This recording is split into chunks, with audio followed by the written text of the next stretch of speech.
kërkoj që nëse kisha mundësi të kontaktoja qeverinë maqedonase dhe t'ju kërkoja atyre që të dërgonin forca policore, sepse mendonin se përfshirja apo ndërhyrja e policisë maqedonase në kampin e refugjatëve pra më kërkoj që qeveria maqedonase të mos dërgonte forca policore, sepse ata mendojnë që kjo do të përkeqësonte situatën. Unë bëra këtë gjë dhe u pajtohet që të shkoj në kamp atë natë rreth orës 11. Pyetje, faleminderit.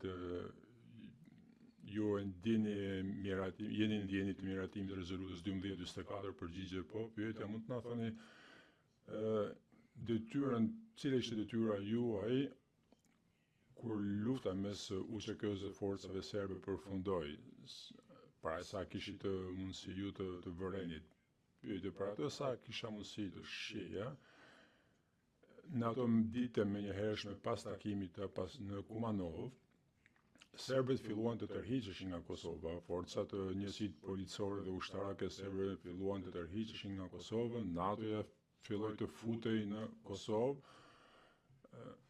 ku ishte vendosur paraprakisht përfshirë pra dhe në Maqedoni, pra lëvizin nga Maqedonia në Kosovë dhe filloi të patrollonte, të kontrollonte situatën në Kosovë. Pyetja, faleminderit. A ndodhi në një moment të caktuar që presidenti Clinton bëri vizitë në rajon së verë të 99-s? Përgjigje, po, presidenti Clinton erdhi në rajon, erdhi pak kohë pas përfundimit të luftimeve dhe hyrjes së NATO-s në Kosovë. Erdhi në Maqedoni për të falendëruar autoritetet maqedonase për mikpritjen e stërhimin e shumë refugjatëve. I shkoi dhe vizitoi gjithashtu një kamp për refugjatësh dhe inkurajoi njerëzit që të mos ktheheshin në shtëpitë e tyre derisa autoritetet e NATO-s të thonin që ishte e sigurt që ata të ktheheshin. Pyetja, ju kujtohet nëse kishte ndonjë shqetësim lidhur me praninë pra dërgimin e presidentit Clinton në një zonë ku një konflikt i armatosur ishte në zhvillim e sipër? Pyetja, nuk mund të dëshmoj për shqetësime që mund të më jenë thënë mu, unë mund të imagjinoj se ekipi i sigurisë së tij ishte i shqetësuar për praninë e tij në një vend që ishte afër një zone lufte. Thënë këtë, nuk më kujtohet të ketë patur ndonjë incident apo probleme gjatë vizitës së tij. Pyetja, ambasador Hill, ju jeni pyetur në të kaluarën, a ju është kërkuar në të kaluarën që të intervistoheni nga prokurorët apo avokatët e mbrojtës në çështje të krimeve të luftës ndërkombëtare? Përgjigje, disa vite më vonë, po them këtë në periudhën kohore 2002-2003 kur isha ambasador në Varshavë, mu kërkua të dëshmoj në tribunalin për krime lufte. Unë isha në punë si shërbimi të jashtëm dhe ambasador në Poloni, dhe edhe ndonse nuk e refuzova bisedën me njerëzit në departament, me personat e departamentit e shtetit, nuk e refuzova këtë gjë, megjithatë bisedova me personat përgjegjës në departamentin e shtetit dhe thash që preferoja të vazhdoja me funksionet e mia aktuale, të cilat i kisha dhe pra që të vazhdoja si ambasador në Poloni. Pyetje, a ishit pajtuar paraprakisht të intervistoheshit apo të jepni dëshmi në gjykime për krime lufte apo në hetime të tilla? Përgjigje, jo, me sa kujtohet, jo. Prokurori në fakt erdhi dhe më takoi në Varshavë në zyrën time. Emri i tij ishte, kujtohet lehtë, Jeffrey Nice, pata një bisedë me të, pas kësaj shkova në Washington për konsultime lidhur me çështjet që kishin të bëjnë me Poloninë dhe u takova me përfaqësuesin ligjor të departamentit të shtetit që ka emrin Taft. Gjithashtu bisedova me zëvendën sekretarin e shtetit Richard Armitage, lidhur me preferencën time, pra që unë nuk doja të përfshihesha në këtë gjëra. Pyetje, pse vendosën të përfshiheshit në këtë gjykim dhe u pajtua të ishit dëshmitar i thirrur nga Hashim Thaçi. Përgjigje, tani koha nuk i shëron të gjitha, siç thuhet, nuk i të gjitha plagët dhe por mendoj që pas 25 vitesh është kohë madhe që të mendohet në gjërat dhe nuk kam arsye, pikë së pari nuk kam arsye të besoj se zoti Thaçi ishte përfshirë në aktivitetet e tilla. Nuk kam arsye të besoj, atë as nuk kam dëgjuar në atë kohë që ai të ketë urdhëruar aktivitete të tilla apo veprimtaritë të tjera të paligjshme dhe me sa siç e kuptoj unë, ai është mbajtur i burgosur për një kohë të caktuar lidhur me këtë çështje. Pra ndjevas kur mu kërkua kjo gjë, nuk u kontaktova njerëzit me kontaktuan mu dhe ndjeva që duhet të thoja atë që dije lidhur me situatën. Pyetje, faleminderit zoti ambasador Hill që erdhi dha dëshmi. Mishetis me kaq përfundon marrja në pyetje ime, gjykatësi, faleminderit zoti Mishetis, zoti Dixon, nuk keni pyetje, Dixon nuk kam pyetje. Gjykatësi zoti Roberts, e njëjta gjë e nderuar gjykatës, nuk kemi pyetje, gjykatësi në rregull zoti Elis, dëshmitarja mund të më jepet një moment që të bisedoj me përfaqësuesin e Departamentit të Shtetit, sepse nuk kam ide se për me kë keni biseduar, pra gjykatësi absolutisht që po, dëshmitari faleminderit, kryegjykatësi, a dëshironi të largoheni nga salla e gjyqit, dëshmitari thjesht konsultohem me të, gjykatësi në rregull, dëshmitari nuk e di kush është kush, pra kryetari i gjykatës do t'ju tregoj edhe unë, pikë së pari, zoti Elis që përfaqëson zotin Karasniqi, dëshmitari në rregull, gjykatësi do më ndihmon, dëshmitari në rregull. Ndoshta është e gjitha ajo që duhet të di, mjafton. Gjykatësi në rregull, vazhdoni dëshmitari, po. Gjykatësi vazhdoni. Elis, po.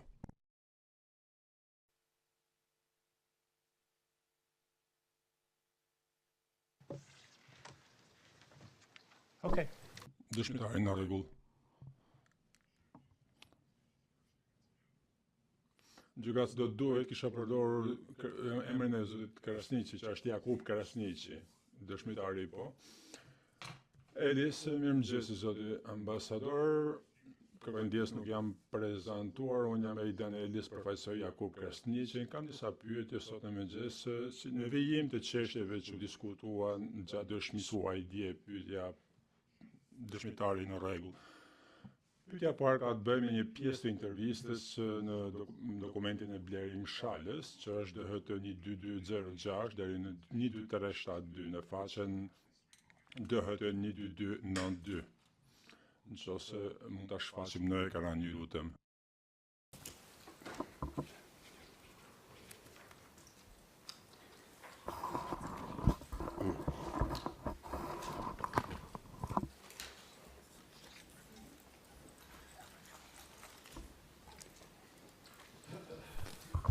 Mr. Ellis, we're being told. Gjykatësi me të ro, zoti Elis, neve sapo na thanë që nuk e kemi marrë listën e dokumentave që do duhet ishit paraqitur, pra do të përdorin atë që përdori Thaçi. Mund të siguroni që kjo është pra lista e dokumenteve është dërguar te zyrë administrative, zoti Elis. Sapo më thanë që është në proces të dërgimit, pra versioni do t'ju vijë së shpejti, por mund të vazhdojnë ndërkohë me versionin e zotit Thaçi për këtë çështje. Gjykatësi, faleminderit zoti Elis, faleminderit sepse do të kaloj tek dy faqe në të dokument, ndoshta mund të ndihmoj që të përdorim atë version në vend të versionit të provës materiale të pranuar.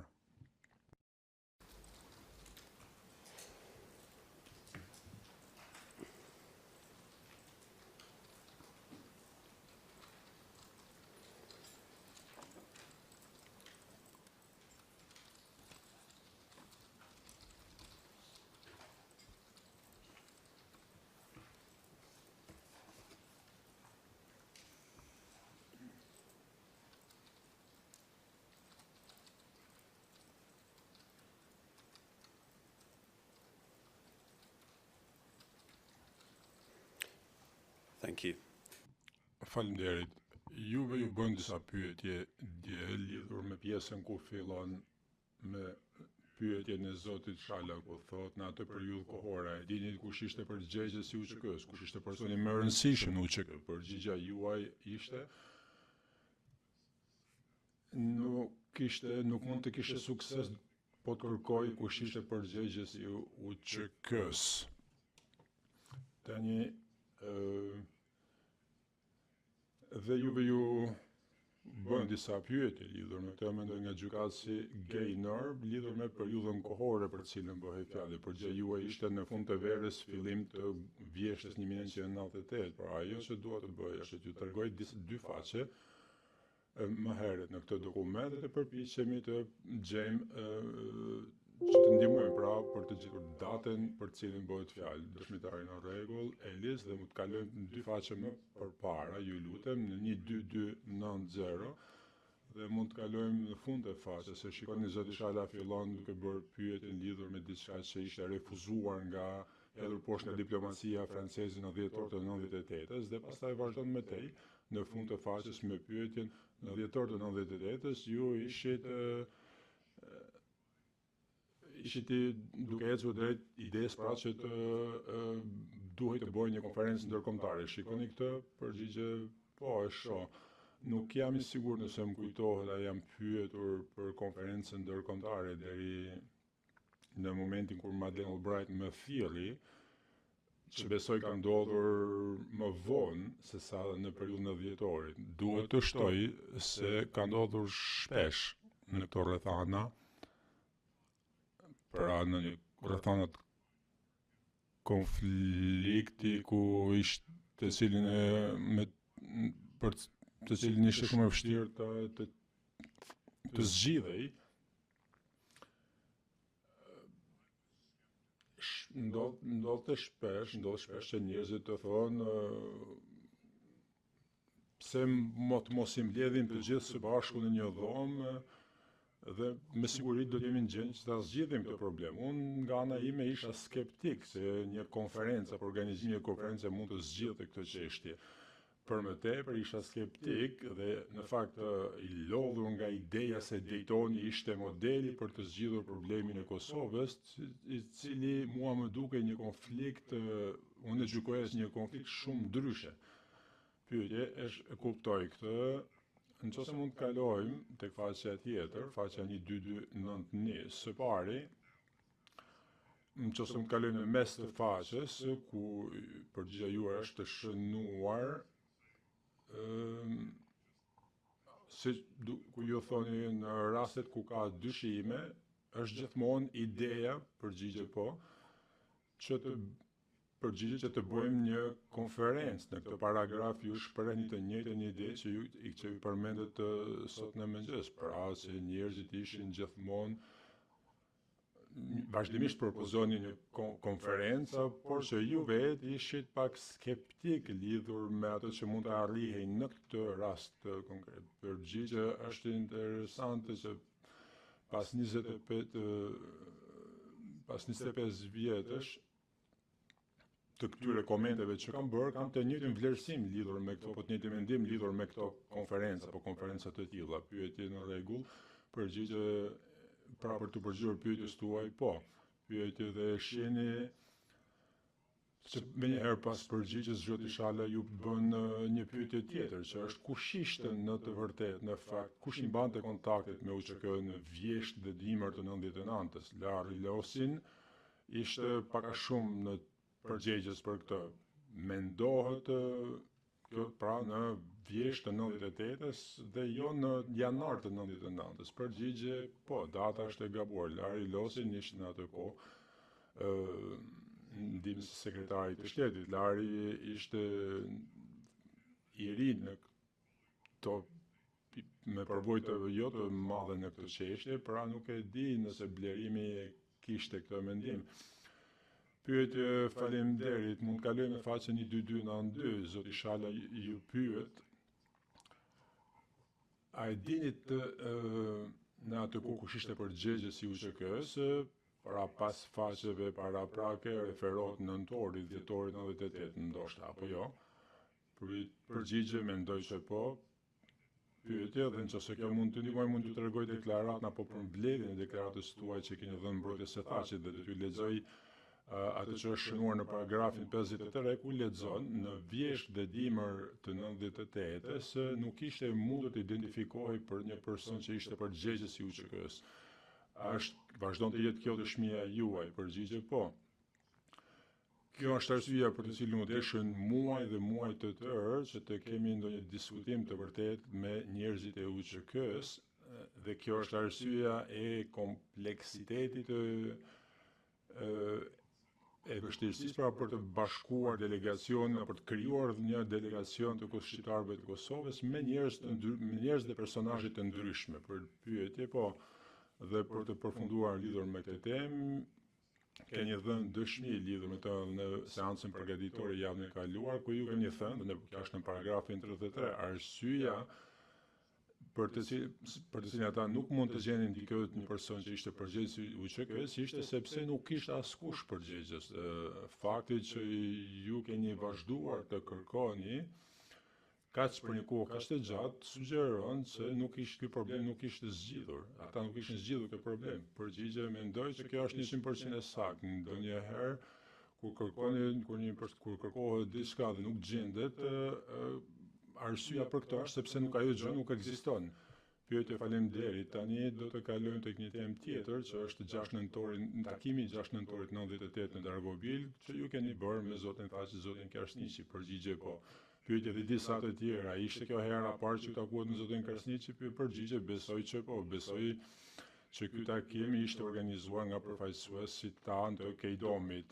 Pyetje, kjo do t'i bie që t'jetë Sean Burns në atë kohë. Përgjigje saktë. Pyetje, tani siç e tha dje në transkript në faqen 54, që ju përqendruat tërësisht në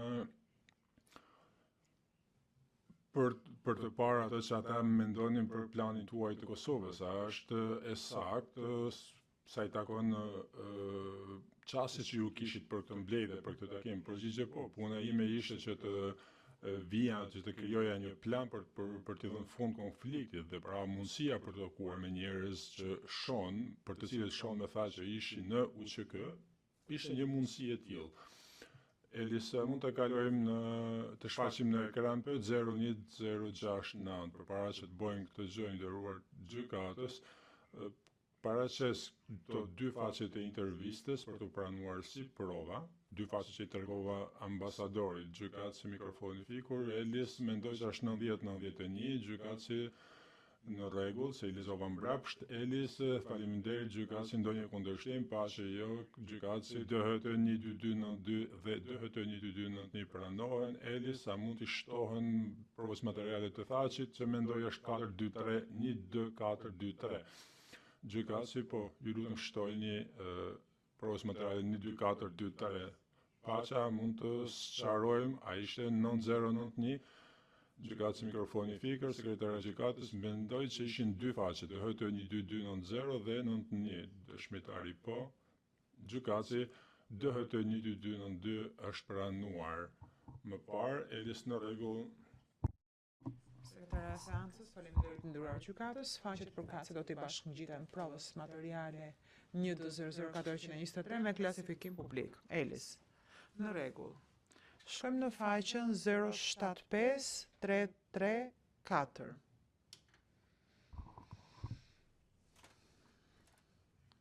Paragrafi 19. Nuk është cilësia shumë e mirë. Arrin ta lexoni? Përgjigje po, e lexoj.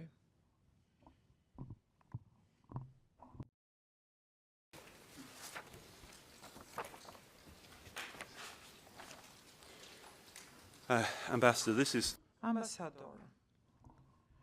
Ky është një kablogram i padatës ose që është shkruar pas këtij takimi.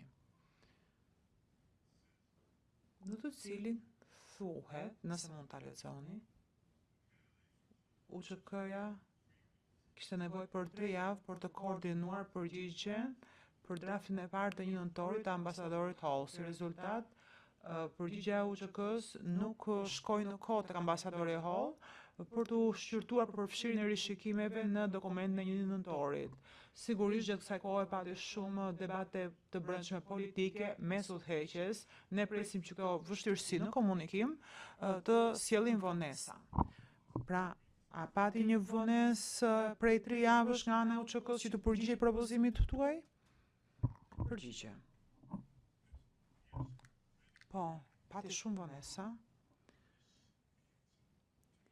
Është rëndësishme të kuptojmë pak kontekstin e kablogramit. Pse pati kablogram nga Beogradi për këtë temë?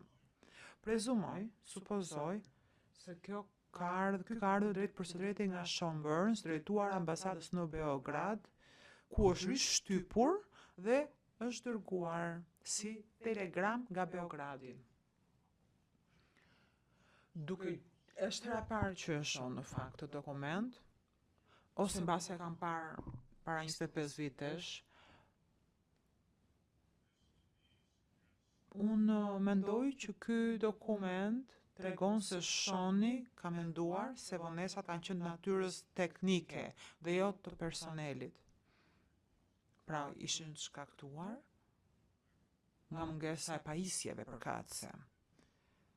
Sidoqoftë, unë jam skeptik, nuk mendoj se problemet këtu ishin pajisjet, por mendoj se problematika ishte pikërisht për faktin se s'kishte një person përgjegjës. Pyetje, faleminderit, në rregull. Dokumenti mund të hiqet nga ekrani, faleminderit.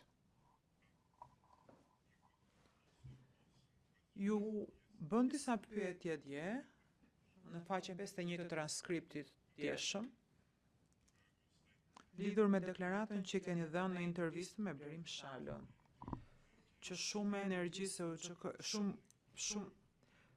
shumë nga diskutimet në të takim ishin fokusuar në faktin që Rugova ishte një person i tmerrshëm. Edhe kjo është diçka që e keni thënë dhe në seancën përgatitor javën e kaluar. Në paragrafin 15 ju thatë që ky është një person i tmerrshëm në kuptimin që Rugova nuk ishte i gatshëm për këtë detyrë, nuk ishte i duhur për këtë detyrë. Përgjigje, po. Pyetje, ju po ashtu thatë dje që ka pasur një perceptim që ju mund të ishit shumë i afërt me krahun e Rugovës, edhe se ishte nevoja që të zgjeronte horizontin tuaj. Në këtë pikë kohore, në këtë momente, ju po përpiqeshit të kryenit negociatat mes Miloševićit nga një anë dhe grupeve të ndryshme shqiptare nga ana tjetër. Kjo ishte situata apo jo? Përgjigje, po. Dhe vështirësitë mes shqiptarëve apo mos pajtimet mes shqiptarëve nuk ishin shqetësimi im. Shqetësimi im ishte të realizoja politikën amerikane, pra që të gjeja një mënyrë që Beogradi dhe grupet e ndryshme në Kosovë të gjenin një mirë kuptim dhe të përfundonte konflikti. Pyetje, në rregull. Një nga gjërat që deshën të bënin profesorët UÇK-s është të siguroheshin që ishin pjesë e diskutimeve. Përgjigje, po. Ata donin me do e mos të thonin, po ashtu që Rugova nuk është person i duhur për këtë detyrë. Por dua të shtoj gjithashtu se kur kam biseduar me Blerim Shalën për këtë, ka qenë një kontekst shumë informal, prandaj dhe shihni terminologji, zhargone, apo terma që janë përdorur thon ata djemt, terma të këtij lloji. Sigurisht të këtij lloji. Pas 25 viteve as në ëndër nuk më kishte shuar mendje që do e shikoja edhe një herë këtë bisedë. Eli, sidomos në një gjykat, përgjigje patjetër. Pyetje. Po ashtu dje thatë që një nga gjërat që përpiqesh të tregonit personave është që qeveria duhet të ketë shërbime, dhe nëse keni shërbime të duhura, që dhe ju mund të ofroni këto shërbime, dhe jo subjektet e huaja, atëherë mund të keni autonomi të plot. Duhet të keni struktura më të gjëra që t'jeni pjesë e Bashkimit Evropian dhe mos fokusoni më në çështjet e sovranitetit të shekullit të 19, keni thënë. Ai kujtohet që tha dje. Po dhe i qëndroi edhe sot kësaj. Pyetje. Ju lutem të shohim në ekran shënimin përgatitor tuaj të javës së shkuar. DHT 12557. Deri në DHT 12559.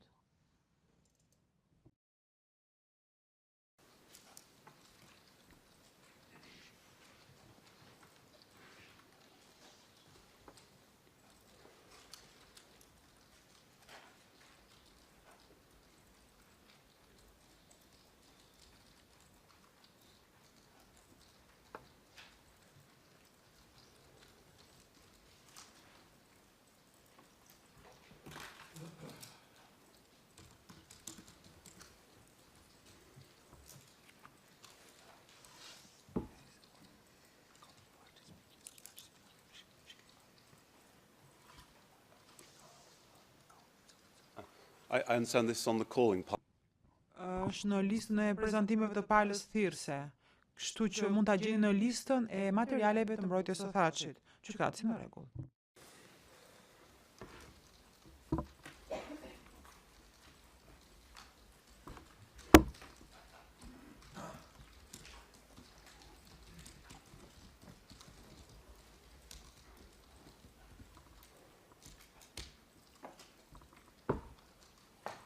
Thank you. If we could Faleminderit. Shohim faqe 12568.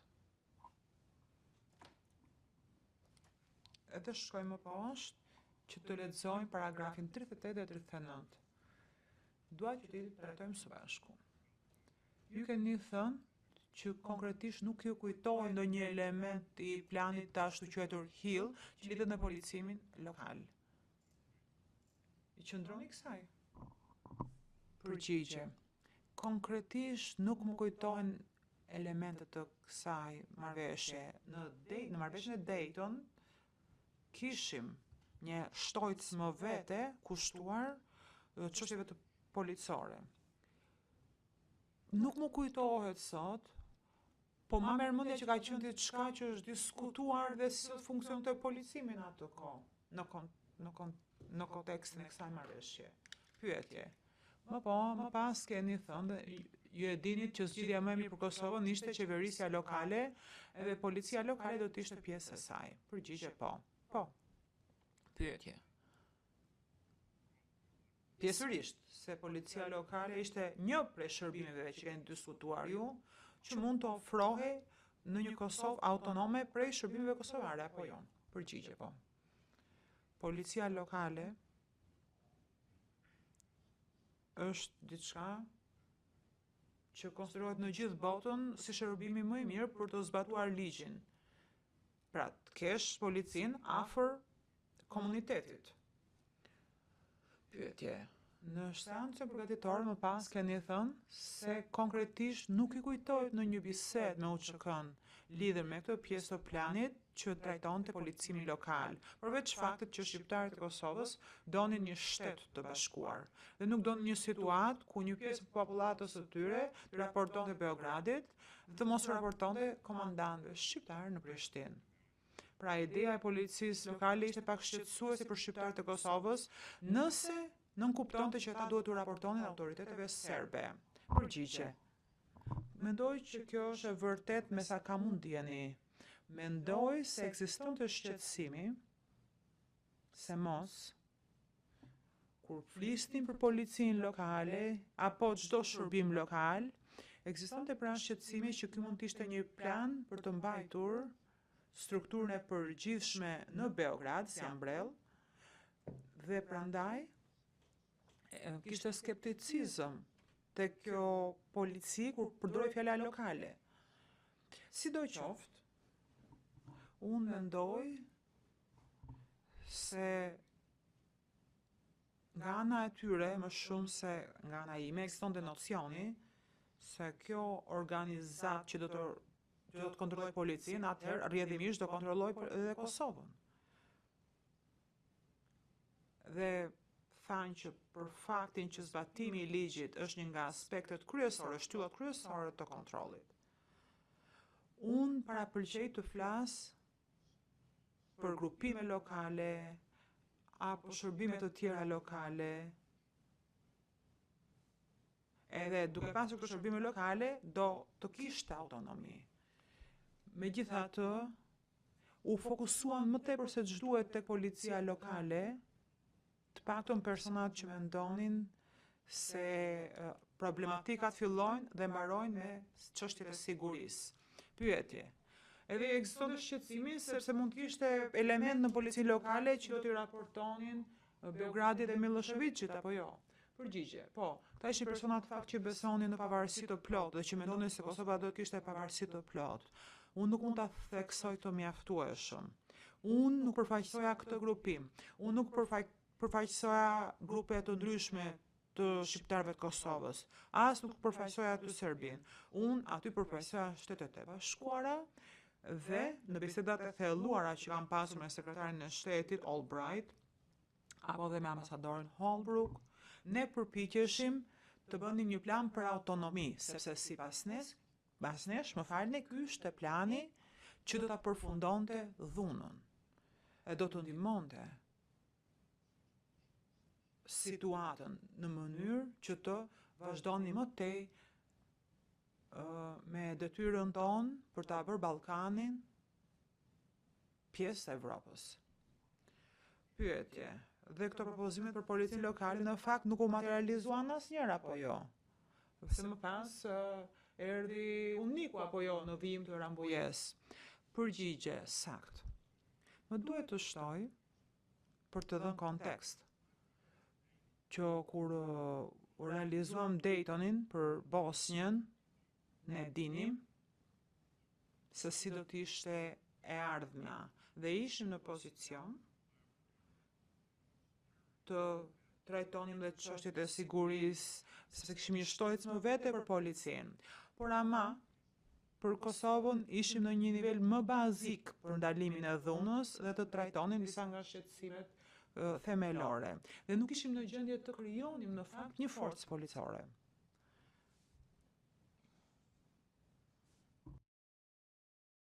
Pyetje. Në rregull, shohim një dokument tjetër që mund mos e keni parë përpara, 1T00141.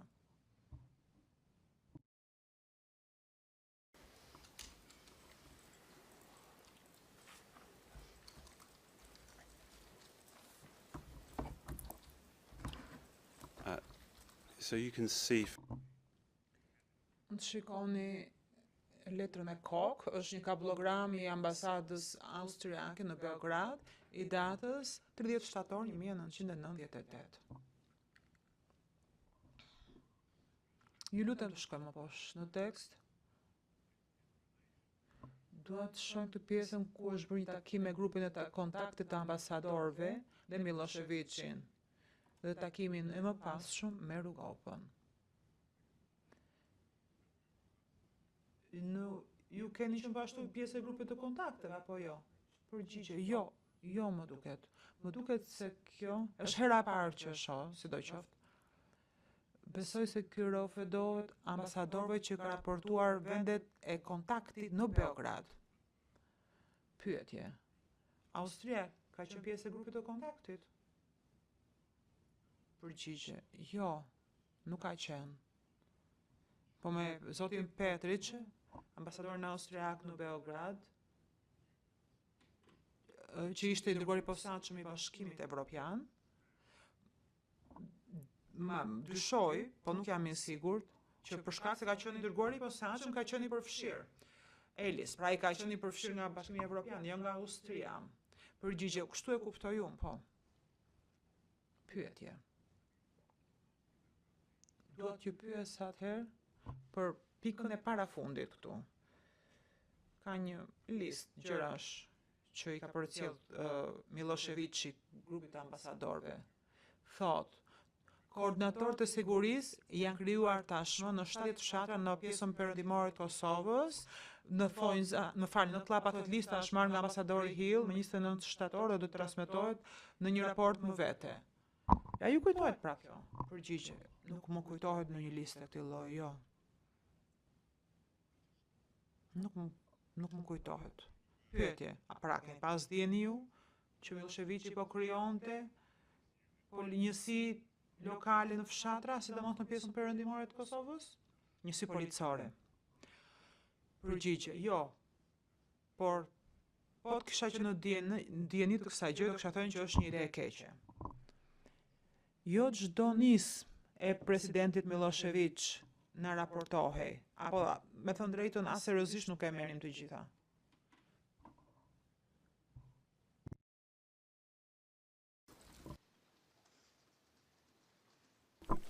I'm going to move to a different topic. Thank you. Do kaloj tani në një temë tjetër, faleminderit.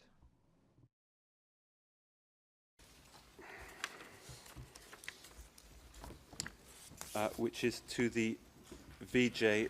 Dua të flasim tani për shkëmbimin e të burgosurve të ushtrisë jugoslave në janar të 99-s.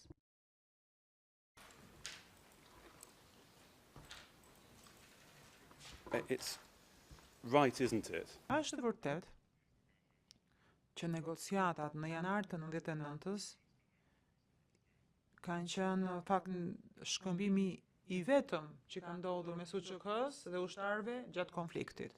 Përgjigje, me sa ka mundjeni, po. Pyetje. Edhe duke qenë se ka qenë çështje unike në këtë konflikt, mori dhe për masa të mëdha politike asë kohë, apo jo? Përgjigje, ishte një çështje madhore, sepse nuk ishte bërë asnjëherë më parë diçka e tillë, edhe ekzistonte shumë skepticizëm nëse do të realizohej në fakt diçka e tillë. Pyetje, besoj se ju i thatë mbrojtjesë së Thatit dje se Miloševiqi tha se do të çel portat e ferrit nëse nuk bëhet diçka, apo jo? Përgjigje, në fakt kjo është rresht nga një film që unë sot ta kisha përdorur, po diçka në këtë formë. Pra i planifikonte të merrte masa ndëshkimore shumë të repta nëse nuk bëhet diçka. Pyetje, faleminderit. Shohim pak një pjesë të librit tuaj ku keni folur për takimin që keni pasur me zotin Krasniqi dhe me të tjerë. Libri ka faqe më falë që do të shohim, është DHT 0877 09214.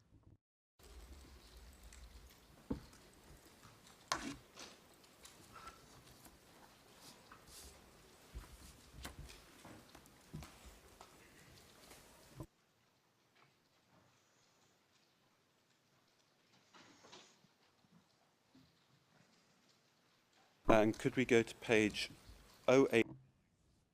Ju lutem të shohim faqen 0809.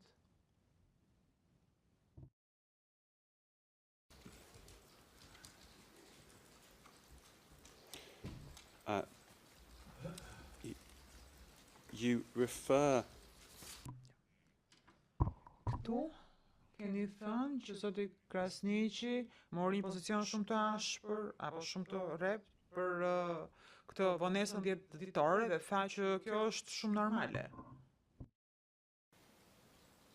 and it's right, isn't it, that Mr. Krasniqi Pra është e vërtet që zoti Krasniqi ishte i mendimit që ky shkëmbim do të jetë simultan i njëkohshëm? Përgjigje, po. Pyetje. Dhe kur i tham për këtë shkëmbimi me shkëputje, ai tha, si mund t'i kem unë besim Miloševiqit? A ka thënë kështu? Përgjigje, po.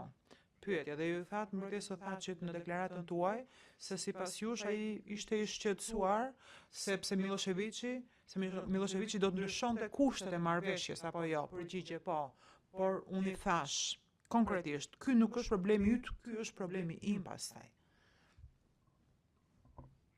Pyetje, ju e keni shpjeguar në librin tuaj dhe intervistë mbrojtjen e Thatit që ai që keni thënë zotit Krasniqi ishte në thelb. A besoni ju Amerikës, e keni thënë? Përgjigje. Po, unë e thash në mënyrë retorike që të dilja në këtë pikë, por në fakt unë përpiqem të tregoja që ne prandaj jemi të përfshirë në këtë. Pyetje, dhe në fakt çfarë keni bërë ju në thelb është keni përdorur pra kartën e marrëdhënieve amerikane apo jo? Përgjigje. Po. E përdorëm dhe mund kisha mbështetje të mjaftueshme në Washington për ta thënë këtë që thash dhe e bëra dhe e thash këtë sepse vonesa e vonesës 10 ditore ishte, kjo është ideja ime, pra. Dhe kjo ide mbështetej në Washington sepse askush nuk e njihte më mirë se unë situatën. Dhe lëni t'ua bëj të qartë. Ka qenë situata të vështira. Je në telefon me Washingtonin dhe gjëja e fundit që duan të dëgjojnë personat është të thuash që tani ka dalë një problem i ri në Kosovë. Kështu që ndonjëherë idetë të këqija mbështeteshin sepse idetë e tjera ishin dhe më të këqija. Pyetje, ma merr mendje se kur e bët këtë, kur e thatë këtë, kur dolët me këtë pikë, ju e dini shumë mirë që UÇK-ja kishte nevojë për mbështetjen amerikane dhe ndërkombëtare. Përgjigje absolutisht që më shkoi kjo në mendje.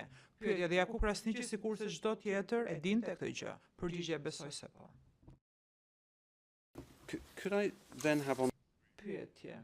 Shohim në ekran atëherë përmbledhjen e intervistës suaj me mbrojtjen e Thatchit, DHT12160 deri në DHT12169. While we are researching where Dëshmitari, ndërkohë që gjejmë deklaratën, më lejoni të them diçka. Unë e dija si funksiononte Washingtoni, si kisha punuar me 10 vite atje. Dhe po ashtu e kuptoja se dhe në Washington kishte pikpamje të ndryshme, por unë mendova se në një moment shqiptarët e Kosovës kishin shumë kontakte në Washington, por ama herë të tjera egzageronin shkallën e kontakteve që kishin atje. Prandaj për mua ishte rëndësishme që të fokusoheshim tek fakti që unë komunikoja me sekretarjen Albright dhe ambasadorin Holbrooke, dhe unë isha personi që vërtet flisja me persona që kishin fuqi vendimarrëse. Elis, faleminderit. Shohim paragrafin 32, ju lutem, që përfundon tek faqja 65, besoj. Mund ta lexoni paragrafin 32 nëse keni nevojë. Dëshmitari në rregull.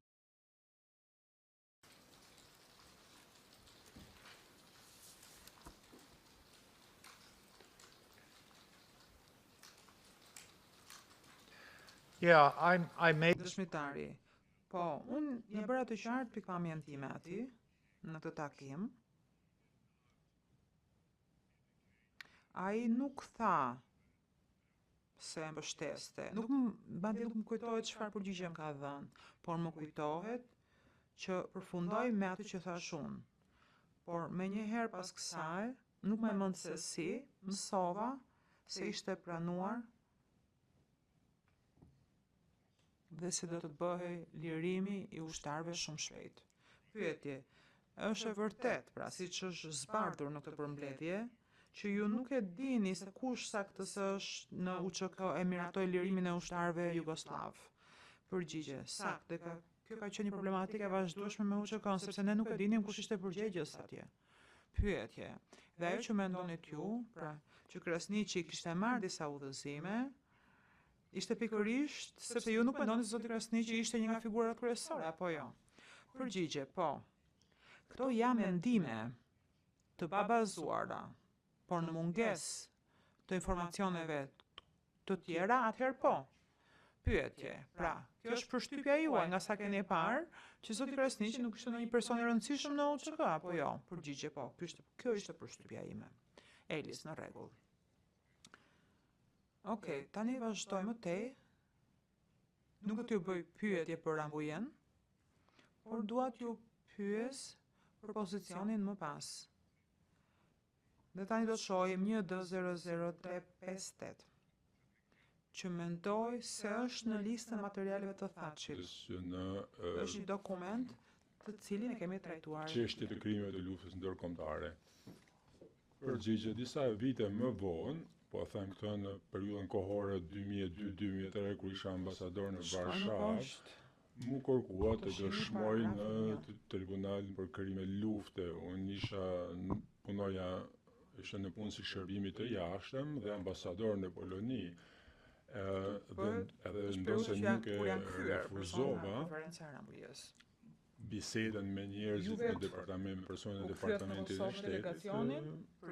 Nuk e refuzova këtë gjë, megjithatë bisedova me persona përgjegjës në departamentin e shtetit dhe thashë preferoja të vazhdoja me funksionet e mia aktuale, të cilat i kisha dhe kishin organizuar bashkë në pra që të vazhdoja si ambasador në Poloni.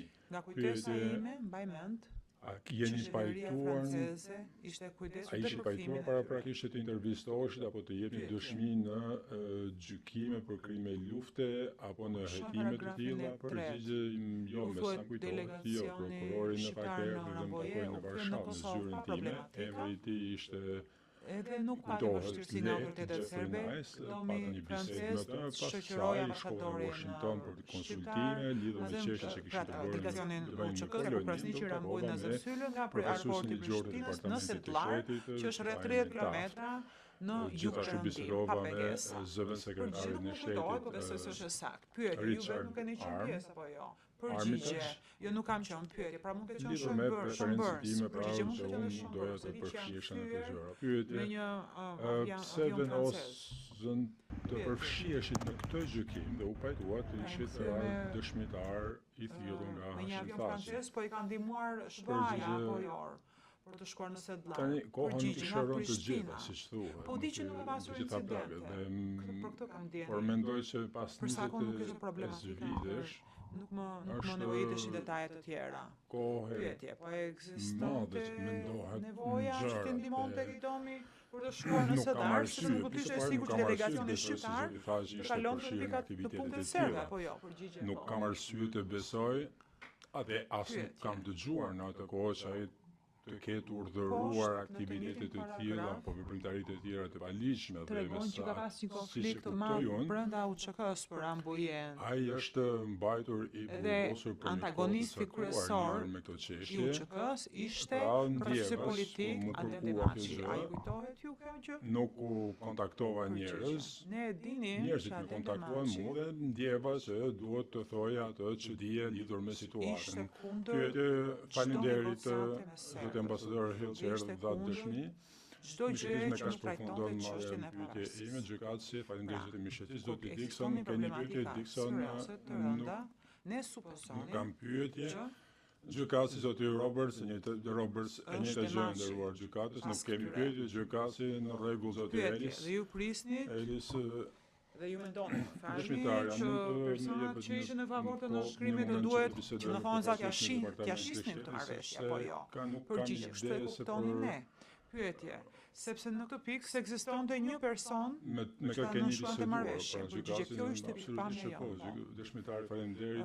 Gjykatës zoti Elis duhet bëjmë Kryegjykatësi, pushimin. aty kemi të Përveç largoheni nga nëse salla e gjyqit, keni dëshmitari jeni duke përfunduar dhe ju ka ngelur 2-3 minuta. Elis. Jo, Nuk jam e duke di kush është përfunduar, kush, por kam pra. nevojë për 5 minuta, nuk kam kryetari- nevojë për 2-3 minuta. Gjykatësi Kush është përfunduar, kush, por kam pra? nevojë për 5 minuta. kryetari- Gjykatësi do të bëjmë 10 minuta pushim dëshmitar, të gjithë ne do bëjmë 10 minuta pushim tani. Dhe takohemi në sallën e gjyqit pas 10 minutash. Dhe takohemi në sallën e gjyqit pas 10 minutash. Dhe takohemi në sallën e gjyqit pas 10 minutash. Dhe takohemi në sallën e gjyqit pas 10 minutash. Dhe takohemi në sallën e gjyqit pas 10 minutash. Dhe takohemi në sallën e gjyqit pas 10 minutash. Dhe takohemi në sallën e gjyqit pas 10 minutash. Dhe takohemi në sallën e gjyqit pas 10 minutash. All right, we'll break for 10 minutes. Në rregull do bëjmë 10 minuta pas 10 minuta. All right, we'll break for 10 minutes. Në rregull do bëjmë 10 minuta pas 10 minuta. All right, we'll break for 10 minutes. Në rregull do bëjmë 10 minuta pas 10 minuta. All right, we'll break for 10 minutes. Në rregull do bëjmë 10 minuta pas 10 minuta. All right, we'll break for 10 minutes. Në rregull do bëjmë 10 minuta pas 10 minuta. All right, we'll break for 10 minutes. Në rregull do bëjmë 10 minuta pas 10 minuta. All right, we'll break for 10 minutes. Në rregull do bëjmë 10 minuta pas 10 minuta. All right, we'll break for 10 minutes. Në rregull do bëjmë 10 minuta pas 10 minuta. All right, we'll break for 10 minutes. Në rregull do bëjmë 10 minuta pas 10 minuta. All right, we'll break for 10 minutes. Në rregull do bëjmë 10 minuta pas 10 minuta. All right, we'll break for 10 minutes. Në rregull do bëjmë 10 minuta pas 10 minuta. All right, we'll break for 10 minutes. Në rregull do bëjmë 10 minuta pas 10 minuta. All right, we'll break for 10 minutes. Në rregull do bëjmë 10 minuta pas 10 minuta. All right, we'll break for 10 minutes. Në rregull do bëjmë 10 minuta pas 10 minuta. All right, we'll break for 10 minutes. Në rregull do bëjmë 10 minuta pas 10 minuta. All right, we'll break for 10 minutes. Në rregull do bëjmë 10 minuta pas 10 minuta. All right, we'll break for 10 minutes. Në rregull do bëjmë 10 minuta pas 10 minuta. All right, we'll break for 10 minutes. Në rregull do bëjmë 10 minuta pas 10 minuta. All right, we'll break for 10 minutes. Në rregull do bëjmë 10 minuta pas 10 minuta. All right, we'll break for 10 minutes. Në rregull do bëjmë 10 minuta pas 10 minuta. All right, we'll break for 10 minutes. Në rregull do bëjmë 10 minuta pas 10 minuta. All right, we'll break for 10 minutes. Në rregull do bëjmë 10 minuta pas 10 minuta. All right, we'll break for 10 minutes. Në rregull do bëjmë 10 minuta pas 10 minuta.